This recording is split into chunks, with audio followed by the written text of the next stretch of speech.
Eu sou Mário Persona e essas são as respostas que eu dei aos que me perguntaram sobre a Bíblia. Você perguntou se o ISIS, essa organização que agora terroriza o Oriente, Oriente Médio e até o mundo todo, se ele estaria na profecia. Bom, as perguntas são sempre as mesmas quando se fala em profecia, mas muda apenas os protagonistas. Será o ISIS agora o cumprimento das profecias bíblicas? Será que nós estamos na iminência de uma invasão islâmica mundial? Será o anticristo alguém de barba e turbante, casado com um harém de mulheres vestidas de burca? Se a internet tivesse sido inventada há mais de 1000 anos, quando começou a invasão moura da Europa, nós teríamos na época vídeos sensacionalistas de cristãos alertando que a invasão muçulmana seria o cumprimento das profecias. Mas no final daquele período de conquista, que durou até mais de 1000 anos, cerca de 75% da população da Península Ibérica, onde hoje é Portugal e Espanha, havia se convertido ao islamismo. Mas hoje não temos mais nada disso lá. Não é apenas de invasões religiosas que vivem os conspiratórios do YouTube, dos vídeos do YouTube. Se você vivesse na Idade Média e fosse chegado a uma catástrofe biológica, então poderia, na época, ter assistido centenas de vídeos provando, entre aspas, né, que a peste negra que se alastrou pelo mundo seria o quinto anjo de Apocalipse, capítulo 16, derramando sua taça de malignidade. Afinal, que coisa mais apocalíptica poderia existir do que uma praga que efetivamente matou 1/3 da população da Europa? E hoje, ainda tem gente que usa o vídeo terror profético para falar do Zika, ou para falar de outras doenças que estão surgindo por aí. Avance alguns séculos e lá está outra praga de proporções bíblicas se cumprindo, quando? No final da Primeira Guerra Mundial. Isso se você não achar que a própria Primeira Guerra Mundial já tivesse sido Armagedon, como muitos na época acreditavam que era uma profecia bíblica se cumprindo, a Primeira Guerra Mundial. Mas eu estou falando agora da gripe espanhola, que se alastrou pelo mundo no fim da Primeira Guerra Mundial e ceifou a vida de quase 100 milhões de pessoas. Você acha pouco isso? Que tal a Segunda Guerra Mundial, então? E todas as outras guerras que se seguiram? Seriam elas o cumprimento da profecia bíblica? Ou então a enorme lista de terremotos, tsunamis, enchentes, que são presença constante no calendário da Terra desde o dilúvio universal? Eu acho que você já conseguiu entender que é uma grande tolice viver de sobressaltos, achando que cada vez que aparece um vírus como o Zika, ou os terroristas atacam o World Trade Center, ou então que os países decidem criar chips de identificação, cada vez que acontece qualquer uma dessas coisas, nós estaríamos vendo então o cumprimento das profecias bíblicas. Não. Será que é para isso que o cristão foi deixado no mundo? Ou será que ele foi deixado aqui para se ocupar com algo muito mais importante do que notícias do jornal, notícias sensacionalistas, catástrofes, misérias, guerras, invasões, etc.? Será que não tem nada mais importante com o que o cristão deve se ocupar? A primeira chave para você entender a profecia bíblica está neste versículo de Apocalipse 19, versículo 10. Ali diz assim: o testemunho de Jesus é o espírito de profecia. Isso significa que o real objetivo da profecia é testemunhar de Cristo e não desviar o foco para colocá-lo em epidemias, guerras, catástrofes, invasões islâmicas.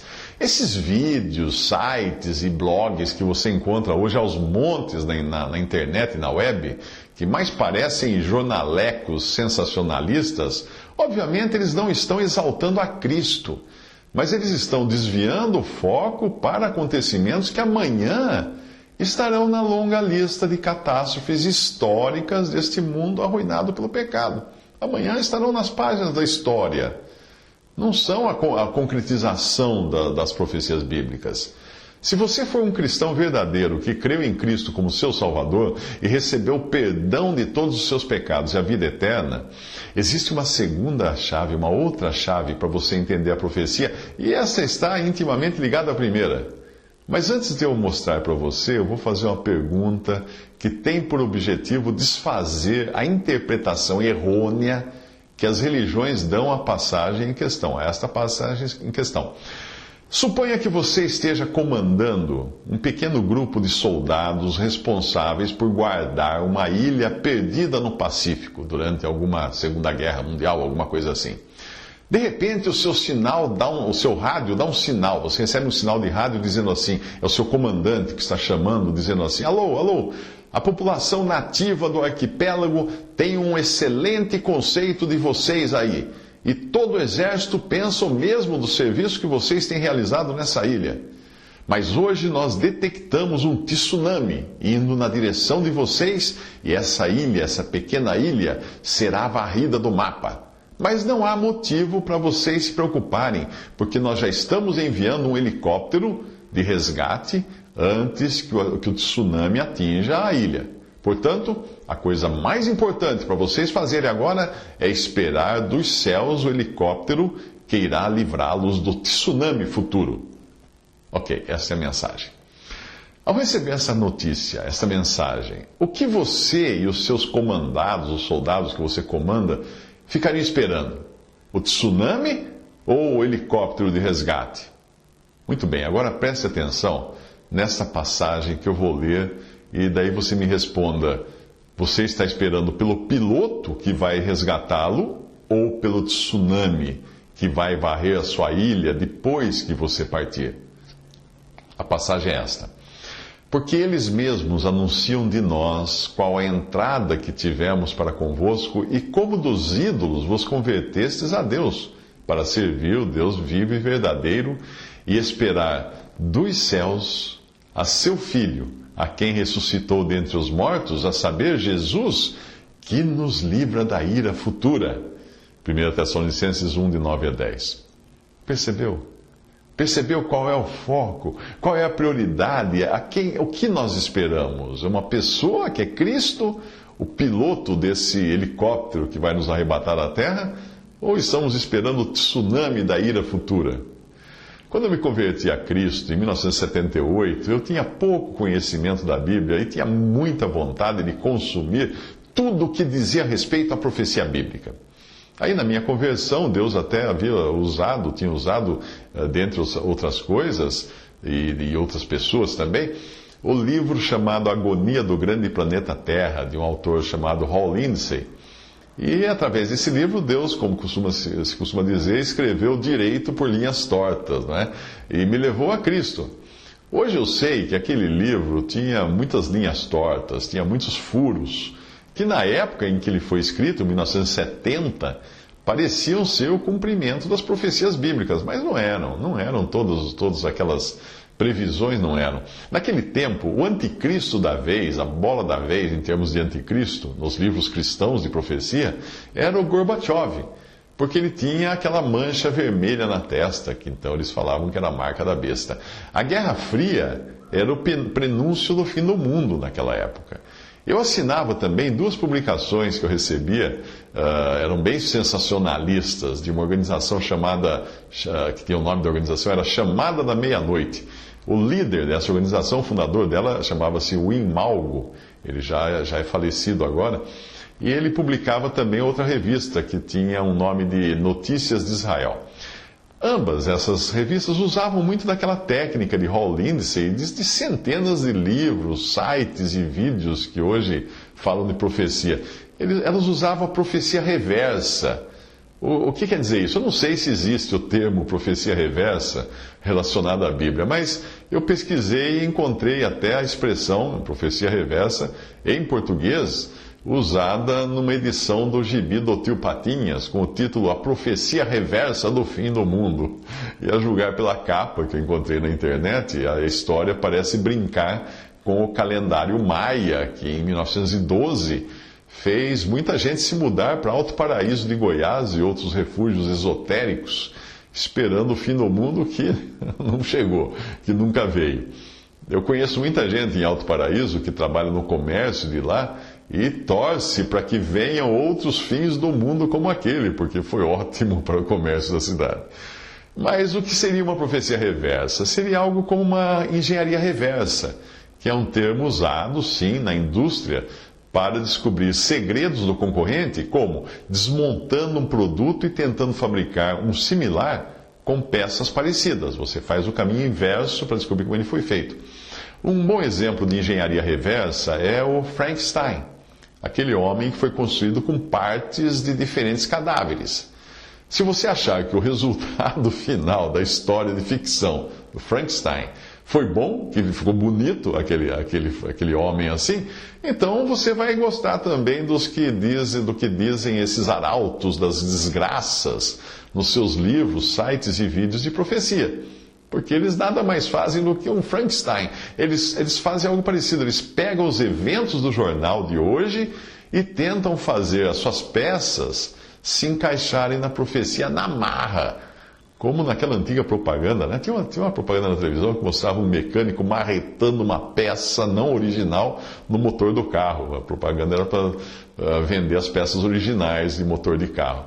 Mas o resultado desses que tentam fazer as notícias de jornal cumprirem as profecias bíblicas, o resultado é um Frankenstein profético, que até lembra um ser humano, mas não tem nada a ver com a realidade da coisa.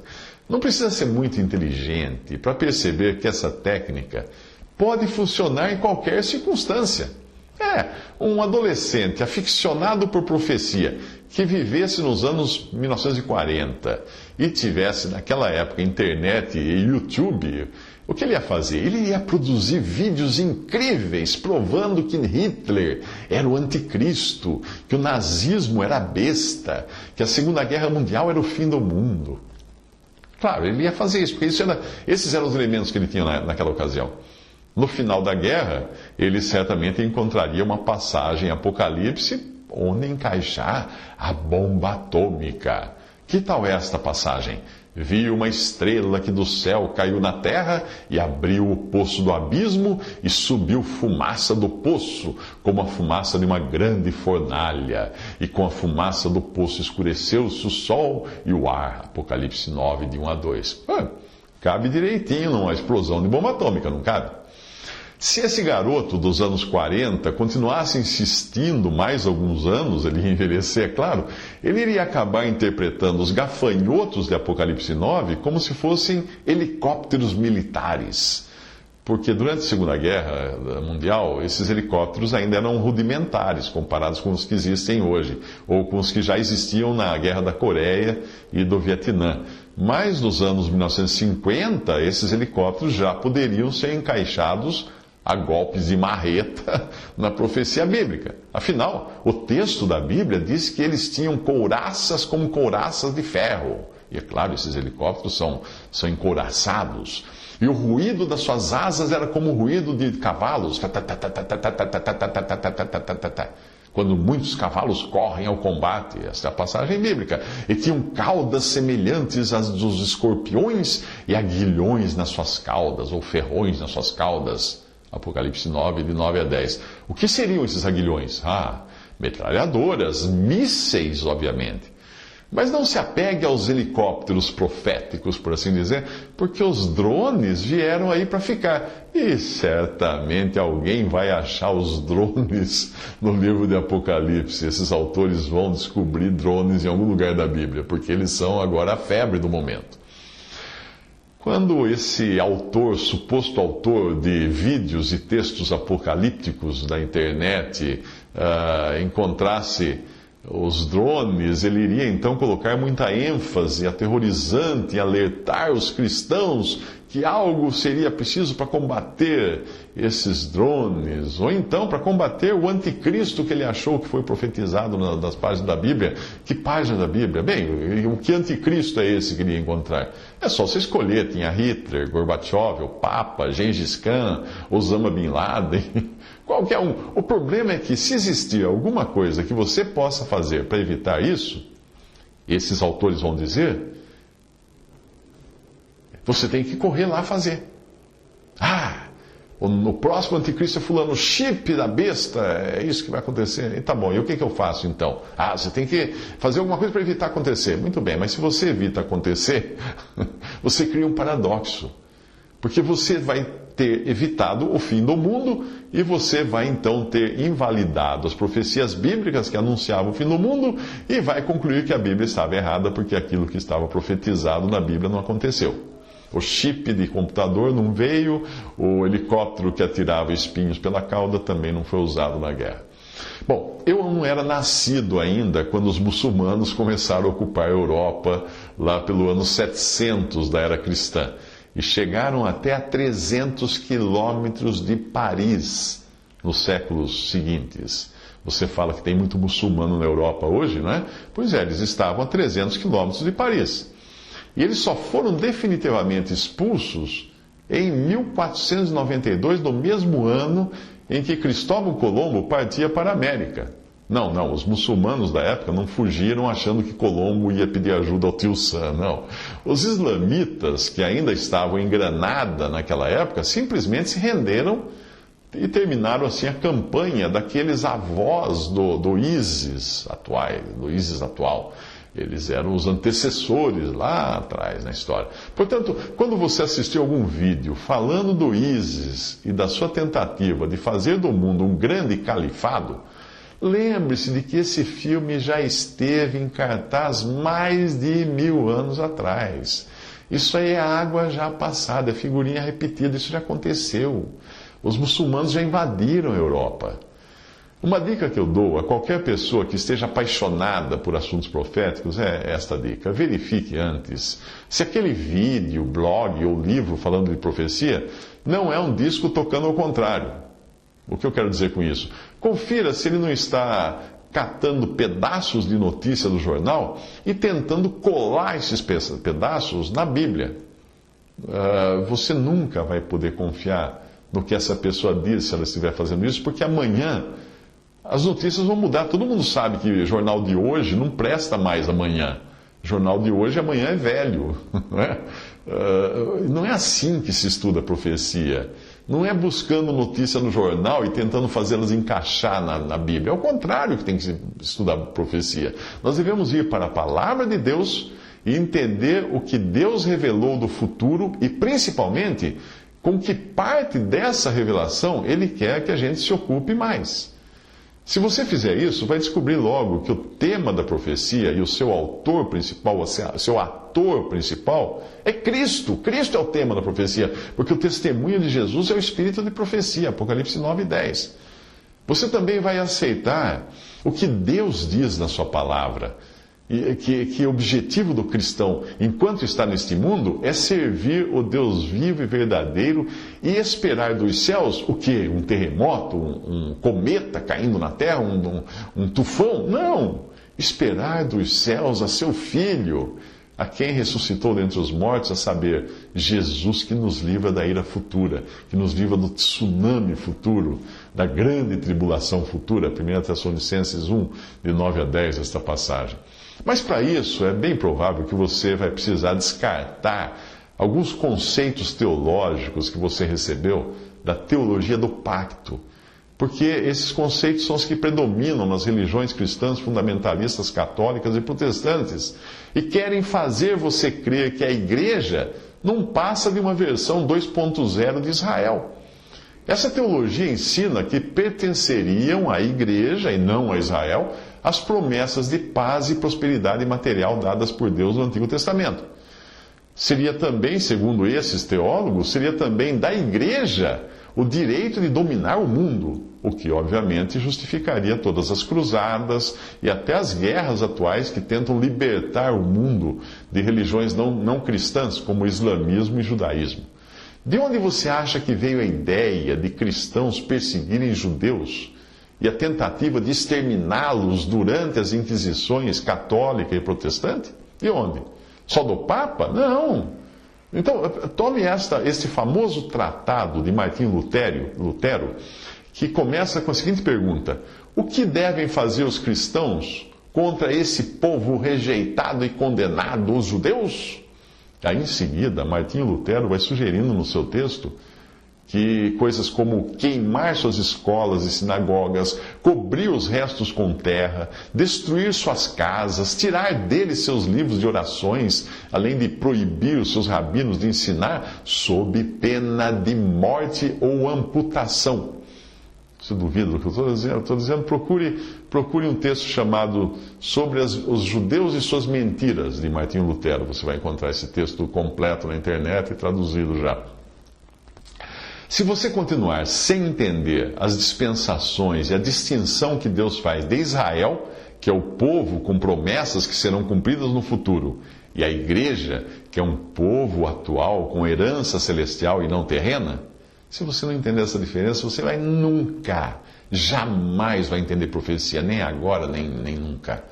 Além disso, você vai continuar sendo presa fácil desses pasquins proféticos que hoje aparecem na forma de livros, sites e vídeos, que só produzem inquietação e não consolo para os salvos por Cristo.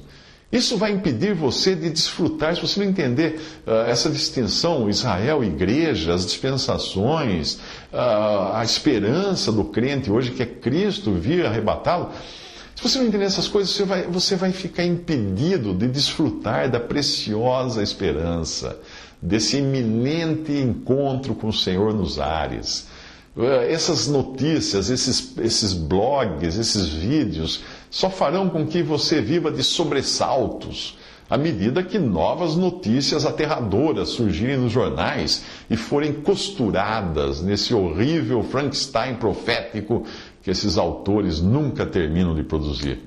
Afinal, hoje o ISIS é o New Kid on the Block, é a novidade do momento, se você considerar que o seu passado mais remoto do ISIS, só chega até 1999. A história dele começa lá atrás só. Lá atrás, recentemente, né?